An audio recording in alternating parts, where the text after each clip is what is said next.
صحت اور صفائی۔ صحت اور صفائی کا ایک مستقل ساتھ ہے۔ صفائی کی عادت اگر بچپن سے پیدا کر دی جائے تو یہ ساری عمر کی ساتھی ہوتی ہے۔ بچپن کی سیکھی ہوئی بات ہمیشہ یاد رہتی ہے۔ اللہ تعالیٰ نے صفائی کو ہمارے ایمان کا حصہ بنا دیا ہے۔ وضو ہمارے دین کا ایک لازمی جز ہے۔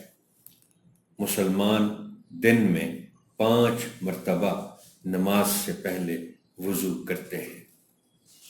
جراثیم منہ، ناک، آنکھ، ہاتھ اور پاؤں کے ذریعے سے ہی جسم میں داخل ہوتے ہیں۔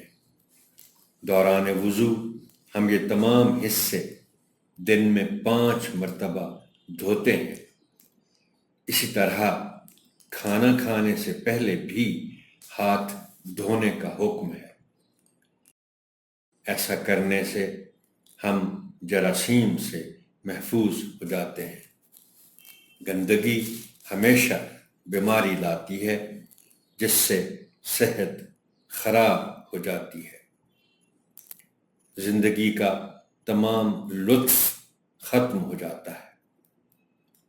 ذاتی صفائی کے علاوہ ارد گرد کے ماحول کو صاف رکھنا بھی ہماری ذمہ داری ہے۔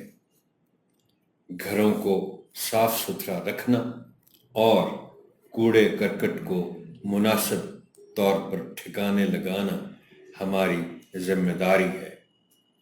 اس سے ہم صحت مند رہتے ہیں اور اللہ تعالیٰ بھی خوش ہوتے ہیں۔